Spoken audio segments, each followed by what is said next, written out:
Goeiemôre vriende. Dit is vandag 9 Mei 2024 en ons is besig met dag 53 van ons gebedskursus. Ons is besig om te kyk na die borsharnas van geregtigheid en meer spesifiek na die stene wat binne in die borsharnas van die hoofpriester was. Ons is besig om te gesels oor die stam van Juda en ons het die laaste paar dae gesels oor die tweeling wat gebore is van Peres en Serag. En ons het gesê dat hierdie vierde oudste seun van Jakob en Lea, wat sy naam Juda was, 'n groot verandering gebring het in die lewe van almal rondom hom. Nou, ek wil vandag begin om julle te vat na Handelinge 17 vers 27. In Handelinge 17 vers 27 in die Nuwe Lewende Bybel sê, God se doel met die nasies was om hom te soek, al sou hulle ook moes rondtas om hom te vind. Nie dat hy ver van enigeen van ons af is nie. Die Classic Amplified sê, so that they should seek God, in the hope that they might feel after him and find him, although he is not far from each of us. Met ander woorde, soms in ons lewe gebeur daar dinge, en hierdie dinge gebeur met ons sodat God wil hê dat ons na hom moet soek. God wil hê ons moet uitreik na hom toe. God wil hê ons moet op 'n punt kom waar ons besef dat ons in ons eie krag niks kan doen nie, maar dat ons God se krag nodig het. Hy sê dan ook, as ons lees van die wapenrusting in Efesiërs 6, dan lees hy, ons moet sterk word in die krag van 'n God. Met ander woorde, ons moet nie in ons eie krag sterk word nie. Ons moet nie op 'n punt kom waar ons dink ons kan alles doen nie. Ons moet op 'n punt kom waar ons sê ons kan eintlik niks doen nie. Ons kan alleenlik deur Christus iets in die lewe bereik. As ons kyk na Lea se lewe, dan besef ons dat Lea trou met Jakob en Jakob is nie lief vir Lea nie. Jakob is lief vir Rachel en hy wil baie graag met Rachel getrou het en nie met Lea nie. Maar so is Jakob nou getroud met Lea en Lea is die eerste vrou, want eers daarna is hy met Rachel getrou. En ons sien dat Lea word amper, as ek die Engelse woord consume kan gebruik, deur haar emosies van ek is nie goed genoeg nie. My man is nie lief vir my nie. My man is liewer vir my suster, wat sy tweede vrou is. My man wil my nie hê nie. Ek is nie geliefd nie. En so sien ons dat die eerste seun Reuben word gebore in Genesis 29 vers 32. En daar lees ons dat die Bybel sê Lea het swanger geword en 'n seun in die wêreld gebring en hom Reuben genoem, want het sy gesê, die Here het my verdriet gesien. Dalk sal my man my nou lief hê. Julle sien die hartseer, julle sien die uitroep wat sy sê, ja, die Here het my verdriet gesien. Julle sien die smart, sy fokus net op hierdie verskriklike ding wat soos 'n berg voor haar lê. My man is nie vir my lief nie. Nou gee God vir my 'n seun Reuben en miskien net dalk sal my man my nou lief hê. En so gaan die tyd verby en na die tyd word die tweede seun gebore vir haar en Jakob en sy naam is Simeon.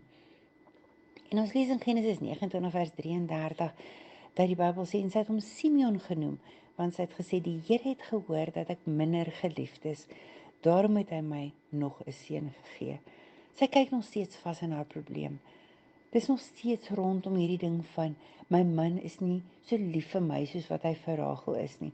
My man is nie vir my lief nie. Dit is hierdie groot probleem, hierdie berg wat voor haar lê. En dan kom God en hy seën vir Lea met 'n derde seun.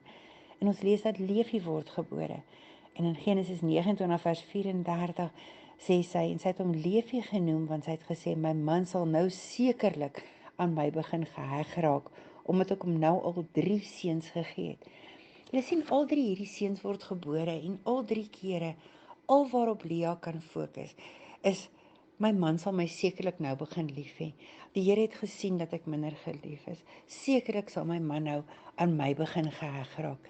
So julle sien hierdie hele tyd fokus sy op haar probleem en dit word nie beter nie. Elke keer word daar nog 'n seun gebore en elke keer sê sy, ag, sekerlik sal my man nou vir my lief wees. Sy fokus op niks anders nie. Dis net hierdie probleem wat haar jaar in en jaar uit consume. Maar dan lees ons in Genesis 29 vers 35, dat sy het nog 'n keer swanger geword. Dis nou met hierdie 4de seun, Juda, en 'n seun in die wêreld gebring.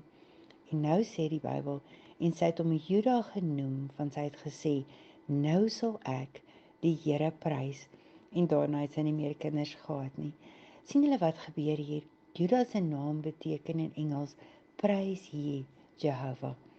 Prys. Ek sal nou vir God begin prys.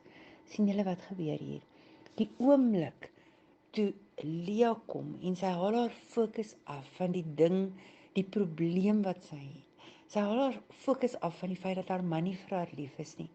En sy plaas haar fokus op God en sy sê, nou sal ek begin om God te prys. Toe verander alles. Toe word hierdie seun gebore wat die seun is uit wie se nageslag die Messias gebore sal word.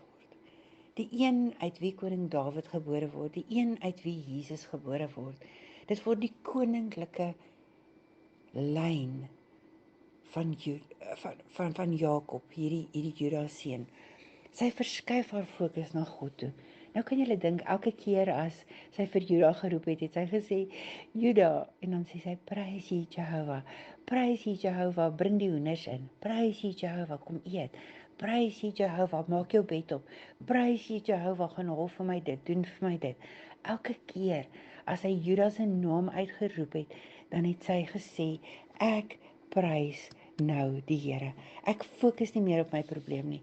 Ek fokus nou op God. Weet julle Filippense 4 vers 6 tot 7 en dis 'n teks wat julle almal ken, sê in die Nuwe Lewende Vertaling, moet oor niks bekommerd wees nie, maar bid oor alles. Moet oor niks bekommerd wees nie, maar bid oor alles. Vra alles wat julle nodig het van God, terwyl julle hom ook dank vir alles wat hy gedoen het.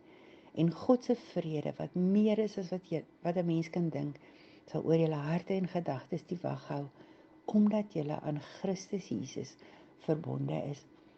Hier kom die woord en hy sê vir ons moet oor niks bekommerd wees nie. Ons moet ophou om bekommerd te wees oor hierdie probleme. Vir baie jare is Lea net bekommerd oor die feit dat haar man nie lief is vir haar nie. Sy kan niks doen om dit te verander nie. Sy gee vir hom seuns, maar niks verander nie. Maar die oomblik toe sy haar fokus van die probleem afhaal en sy begin om God te prys, toe begin dinge in haar lewe verander. Psalm 63 vers 4 tot 5 sê, U troue liefde is beter as die lewe. Daarom prys ek U. Daarom wil ek U prys, solank as wat ek lewe en in U naam my hande ophef. Hier kom die psalmskrywer en hy sê, ek wil U prys, want U liefde is beter as die lewe. Dit gaan nie meer oor, het my man my lief nie. Dit gaan nie meer oor, het my vrou my lief nie. Dit gaan nie meer oor, het die wêreld my lief nie. Dit gaan oor die feit dat hier staan, U troue liefde is beter as die lewe. Daarom wil ek U prys, solank as wat ek lewe en in U naam my hande ophef. Wat anders is dit as lofprysing? Om te sê, Here, nou wil ek U prys. Lea het gesê, nou gaan ek God prys. My seun se naam is Juda, prys U Jehovah. So ons gaan op Psalm 28 vers 7 toe. Dan staan daar in die Nuwe Lewende Vertaling, die Here is my krag en my beskermer, wat ek met my hele hart vertrou. Hy help my. Hy help my. En my hart is vol vreugde. Daarom dank ek hom met my lied. Maak nie saak wat gebeur nie. Die Here is my krag. Maak nie saak wat gebeur nie. Die Here is my beskerming. Hoekom? Want ek vertrou hom met my hele hart. Hy help my. Vriende, dit maak nie saak wat jou situasie vandag is nie. Dit maak nie saak wat besig is om rondom jou te gebeur nie. Dit maak nie saak hoe erg jou omstandighede vir jou lyk nie. Die woord sê, die Here is jou krag. Die Here is jou beskermer. Hy help jou. Hy sal jou nie net miskien help nie. Hy help jou as jy hom, en dis die voorwaarde, met jou hele hart vertrou. Ek wil afsluit met die gedeelte in Filippense 3 vers 13 tot 15 wat ons so baie hoor, maar ons doen nie wat dit sê nie. Hy sê nee broeders, en dit is nou ou Paulus wat hier skryf, hy sê nee broers en susters, ek reken self nie dat ek al is wat ek moet wees nie. En dan word Paulus sê, ek is nog nie waar ek moet wees nie, maar ek vertrou op God en God is besig om my te verander. Ek fokus op hom en God is besig om my te verander. Hy sê, maar een ding is seker, ek vergeet dit wat agter my lê en ek strek my uit na dit wat voor lê. Ek jaag wenpaal toe na die hemelse prys wat God deur Christus aan my gegee het. Ouens, ek wil hê julle moet verstaan dat hier staan, ek vergeet dit wat agter my lê. Met ander woorde, ek gaan my nie langer ophou met die goed wat in my verlede gebeur het nie. Ek gaan nie langer dat my verlede my vasbind nie. Ek gaan nie langer skuldig voel oor die goed wat ek verkeerd gedoen het nie. Nee, gaan na Christus toe. Bely jou sonde.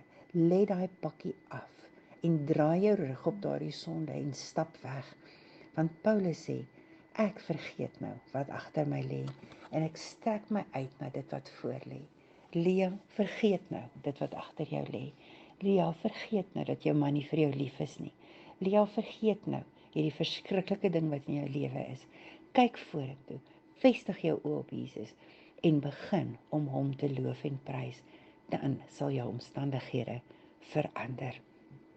Kom ons bid saam. Hemelse Here, dankie vir hierdie wonderlike voorreg dat ek nie meer hoef vasgebind te word deur my verlede nie. Dankie dat ek nie meer dit is wat ek was jare terug, toe ek nog in die koninkryk van die duiwel was nie, maar dat ek daardie bande kan breek, dit kan afsny en weet dat U my vergewe as ek opregte berou het vir dit. Here, dankie dat ek nie soos Lea vir jare lank hoef te fokus op my probleme en die dinge wat om my gebeur nie, maar dat ek vandag soos Lea by die 4de seun sal opkyk en sê, ek gee nou nie meer om wat om my gebeur nie. Ek gee nie om of my man vir my lief is of nie. Ek gee nie om of my vrou vir my lief is of nie. Ek gee nie om of my kinders vir my lief is of nie. Van nou af, Here, vergeet ek die dinge wat agter my lê en ek reik uit na die wenpaal om by dit uit te kom wat U vir my voorberei het. Ons loof en ons prys U, Here, en ons bid al hierdie dinge in die naam van Jesus. Amen.